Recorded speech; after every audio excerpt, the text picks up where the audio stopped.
Hi friends, నమస్తే. నేను మీ మనోజ్ రెడ్డి. ఈరోజు మీకు ఒక హాస్పిటల్కి మీరు ఎక్కడికి వచ్చినా అన్నది సర్ప్రైజ్ అవుతారు. ఒక హాస్పిటల్కి వచ్చినా అది హ్యూమన్ హాస్పిటల్ కాదు, పెట్ హాస్పిటల్. ఎట్లా ఉంది ఏంది అనేది మనం చూద్దాం. ఇక్కడ సెవెన్ పెట్ హాస్పిటల్కి మనం వచ్చినాం. ఇది multi speciality hospital for pets. అంటే ఇక్కడ డాగ్స్నైనా క్యాట్స్నైనా ఏదైనా ఎగ్జాటిక్ యానిమల్స్నైనా కూడా ఇక్కడ వీళ్ళు పెట్స్ని ఎగ్జాటిక్ పెట్స్ని అయినా కూడా ట్రీట్మెంట్ చేస్తారు. మన హాస్పిటల్ చూద్దాం ఎట్లా ఉంది ఏందన్నది ఒకసారి. ఇది 24/7 ఎమర్జెన్సీ అండ్ సర్జికల్ ఎక్స్పర్టైజ్ ఉన్నారు. Fear free certified stress free పెట్ కేర్ ఉంది. అంటే ఫియర్ ఫ్రీ అంటే ఎవరు కూడా ఫియర్ ఫ్రీ సర్టిఫికేషన్ ఉంది అందరు డాక్టర్స్కి. ఇది first of it's kind hospital. మనం హాస్పిటల్లో ఒకసారి ఎట్లుంది ఏందైనా చూద్దాం. హాస్పిటల్లో ఫెసిలిటీస్ ఎట్లున్నాయని చూద్దాం. హాస్పిటల్ ఎన్విరాన్మెంట్ ఎట్లున్నదని చూద్దాం. Multi speciality hospital for pets ఎట్లుంటాయి అన్నది మనం ఇప్పుడు చూద్దాం. రండి.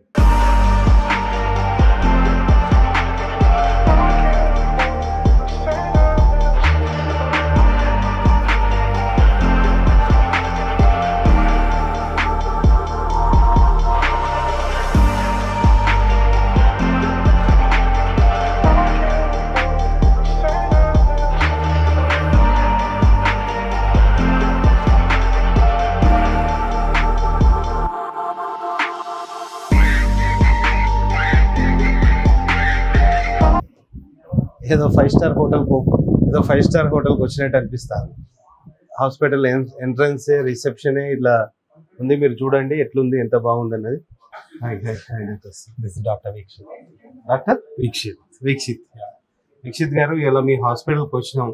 ఈ హాస్పిటల్ చూస్తుంటే ఏదో కార్పొరేట్ హాస్పిటల్ లాగా అనిపించట్లేదు. ఏదంటే ఇది స్టార్ హోటల్ ఫెసిలిటీ ఎట్లుంటుందో అట్లా ఉంది. అట్లా లుక్ కూడా అట్లనే ఉంది, నీట్ అండ్ క్లీన్ గా. ఈ రోజే ఓపెన్ చేసింది అనుకుంటా మీ న్యూ బ్రాంచ్. సరే, ఫస్ట్ ఆఫ్ ఆల్ ఏంటంటే ఏంటి ఈ రూమ్స్ అని ఏంటి అనేది? ఎర్త్ 1, ఎర్త్ 2, వాటర్ 2 అని all these are consultation rooms అన్నట్టు. 4 కన్సల్టేషన్ రూమ్స్.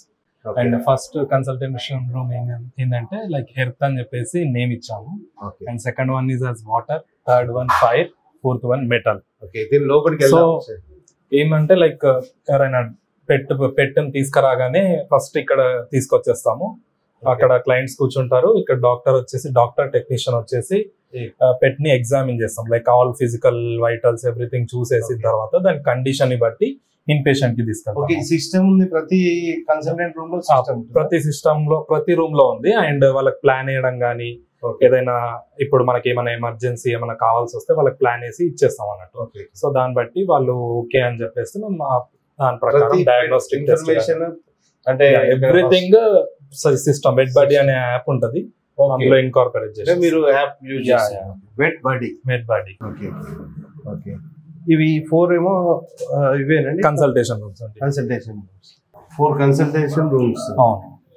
అంటే 4 ఇండివిజువల్ డాక్టర్స్ ఉంటారు. 4 డాక్టర్స్ ఇక్కడ. అండ్ ఇది వచ్చేసి ఆపరేషన్ థియేటర్.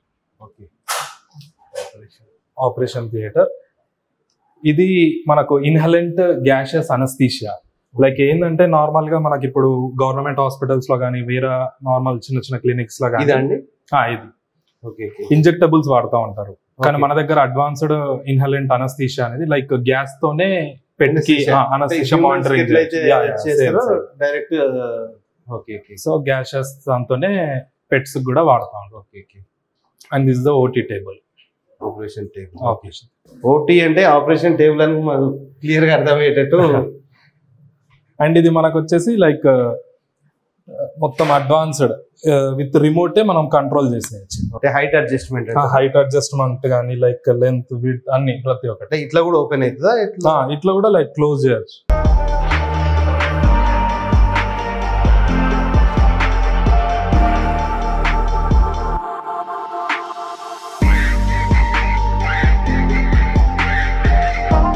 డౌన్ వెళ్తాం. అంటే సర్జన్ కంఫర్టబుల్ ని బట్టి ఈ టేబుల్ ని అడ్జస్ట్ చేసుకుంటాం. ఇప్పుడు సర్జన్స్ ఎంతమంది ఉన్నారండి ఇక్కడ? ఒక సర్జన్. ఇది ఏంటనేది? ఇది like induction suction pump, vacuum ని లైక్ సర్జరీ చేసేటప్పుడు బ్లడ్. ఇది సక్షన్ పంప్. అది ఆటోక్లేవ్, లైక్ స్టెరిలైజేషన్ కోసం, ఎక్విప్మెంట్ స్టెరిలైజేషన్ కోసం autoclave, vertical autoclave. Oxygen cylinders ఇవి దీనికి లైక్ ఇన్హెలెంట్ అనస్థీషియా అప్పుడు ఎప్పుడైనా ఎమర్జెన్సీ వీటి కోసం yeah particularly for dogs and cats. ఇది ట్రీట్మెంట్ ఏరియా, ఇన్ పేషెంట్ వాడేది ట్రీట్మెంట్ ఏరియా. ఇప్పుడు బ్లడ్ కలెక్షన్ ఏది ఉన్నా కానీ పెట్ యానిమల్స్ ని లోపలికి తీసుకొచ్చేసి ఇక్కడ ట్రీట్మెంట్ చేస్తాం. ఇది వచ్చేసి మనకు అన్ని డయాగ్నోస్టిక్స్ బయోకెమికల్ టెస్ట్ ఏదున్నా కానీ లైక్ ఇది సిడిపి మెషిన్, ఇది LFT, KFT, electrolytes, liver function test, kidney function test, ఇది మొత్తం liver function everything electrolytes like human. ఇది వచ్చేసి మనకు complete hematology CBP, complete blood picture machine. RBC, WBC, platelet count ప్రతి ఒక్కటి బ్లడ్ టెస్ట్ కి సంబంధించిన. ఇక్కడ మనకు మైక్రోస్కోప్, దీని ద్వారా ఏంటంటే లైక్ మనం ఎవ్రీథింగ్ ఇప్పుడు ఫైన్ నీడిల్ ఆస్పిరేషన్ కానీ, సైటాలజీ, హిస్టోపాథాలజీ రీడింగ్, ఎవ్రీథింగ్ ఈ మైక్రోస్కోప్ తోని మనం రీడ్ చేస్తాం. టెక్నికల్ టర్మ్స్ కాకుండా జస్ట్ లైక్ ఇప్పుడు ఫర్ ఎగ్జాంపుల్ ఏదన్నా వామ్ బర్డెన్ ఏదన్నా వచ్చింది, దాని ఫీకల్ శాంపుల్ తీసుకొని మైక్రోస్కోప్ లో పెట్టి చూస్తే ఏం వామ్స్ ఉన్నాయి, like which type of eggs ఉన్నాయి అని చెప్పేసి దీని ద్వారా డయాగ్నోసిస్ చేసి ఫర్దర్ గా ట్రీట్మెంట్ స్టార్ట్ చేస్తాం.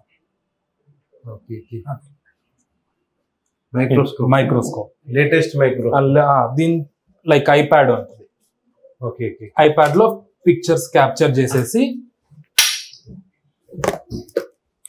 క్లయింట్స్ కూడా లైక్ రిపోర్ట్స్ ఇచ్చేస్తాం. దీంట్లో ఐప్యాడ్ లో స్టోర్ చేసేసి వాళ్ళకి ఫార్వర్డ్ చేస్తాం. విత్ ఇన్ 24 hours మనకి యూజ్ అయ్యేది ఏ డిసీజ్ కి డయాగ్నోసిస్. ఈ రూమ్ అంటారండి, ఇది ఇన్ పేషెంట్. ఇది ఇన్ పేషెంట్ రూమ్. ఇది వచ్చేసరికి ఇన్ పేషెంట్ రూమ్. మనకు సర్జరీ అయిన వెంటనే డాగ్స్ అనస్థీషియా నుండి బయటికి రావు కాబట్టి స్మూత్ రికవరీ ఉండాలి కాబట్టి సో ఇలా సెపరేట్ చేసేస్తాం. నాయిస్ ప్రూఫ్ ఉంటుంది. So and even treatment area పక్కనే కాబట్టి క్లోజ్ మానిటరింగ్ అవి ఇప్పటికి బయట నుంచి వాచ్ చేయొచ్చు అండ్ కంటిన్యూస్ మానిటరింగ్ అనేది ఉంటుంది. అండ్ ఈవెన్ విత్ ఏసీ అండి. అండ్ ఈవెన్ డే బోర్డింగ్ కూడా, ఫర్ సపోజ్ ఎవరైనా ఆఫీస్ కి వెళ్తా ఉన్నారు, సో వాళ్ళ పెట్స్ ని చూసుకోవాల్సి వస్తుంది. సో 9 to 9 ఇప్పుడు ప్రెసెంట్ టైమింగ్స్ 9 to 9 ఉన్నాయి కాబట్టి సో మేము అడ్మిట్ చేసేసుకుంటాము. సో దానికి ఒకవేళ మెడికేషన్స్ ఇవ్వాలి, దాన్ని చూసుకోవాలి అని అంటే కూడా will take care of it అన్నమాట. ఆఫ్టర్ ఆపరేషన్ 1-2 days కావాలని ఇక్కడ డాగ్ ఉంటది, లేకుంటే ఇట్లా డే కేర్ కూడా చేస్తాం. మెడికల్ బోర్డింగ్ అంటారు. సో మనకి ఇది వచ్చేసి ఎక్స్రే మెషిన్ అండి. So veterinary purpose only for dogs and cats, small animals use purpose ఇది యూజ్ చేస్తాము. If in case any type of fractures ఉన్నా ఇక్కడికి తీసుకొచ్చి హ్యాండిల్ చేసి కింద క్యాసెట్ ఉంటుంది, ఎగ్జాక్ట్ పొజిషన్ లో పెట్టి ఎక్స్రే తీసుకుని అక్కడ ఒక ల్యాప్టాప్ ఉంటుంది, అందులో మనం వ్యూ చేసుకోవచ్చు. అవును. అదేంటిదండి పక్కన? అది వచ్చేసి అల్ట్రాసౌండ్. సో ఇది కూడా same veterinary specific, veterinary based ultrasound. So ఏదైనా అల్ట్రాసౌండ్స్ ఉంటే to view liver, kidneys, pregnancy dogs ఏమైనా వచ్చినప్పుడు అవి కూడా దీంట్లో చేయవచ్చు. దీంట్లో స్టమక్ లో ఎన్ని పప్పీస్ ఉన్నాయి అని కూడా తెలిసిపోతుంది, కానీ ఇది అక్యురేట్ కాదు. సో పప్పీస్ బతికి ఉన్నాయా లేదా, హార్ట్ బీట్ ఉందా లేదా అనేది దీంతో కన్ఫర్మ్ గా తెలుస్తుంది. ఎన్ని పప్పీస్ ఉన్నాయి మనకి ఎగ్జాక్ట్ కౌంట్ కావాలి అని అంటే ఎక్స్రే తీసుకోవచ్చు, కానీ ఎక్స్రే లో కూడా తెలుస్తుంది, కానీ స్పెసిఫిక్ టైం తర్వాత. ఇది వచ్చేసి మనకి జెల్ ఉంటుంది. లేటెస్ట్ టెక్నాలజీ ఉంది హాస్పిటల్స్ లో. ఇంకేమైనా మెషినరీస్ ఉన్నాయండి? ఇది బయట నుంచి ఎగ్జామినేషన్ టేబుల్ అంతే. బ్లడ్ కలెక్షన్ గానీ ఏదన్నా గానీ ఇక్కడ డాగ్ ని తీసుకొచ్చేసి బ్లడ్ కలెక్ట్ చేస్తాం. డ్రెస్సింగ్ ఏమైనా చేయాలంటే దానికి కండక్ట్ ఉంటుంది, డ్రైనేజ్. సో దాని యూరినల్స్ ఏదన్నా గానీ లైక్ ఆ డ్రైన్ ద్వారా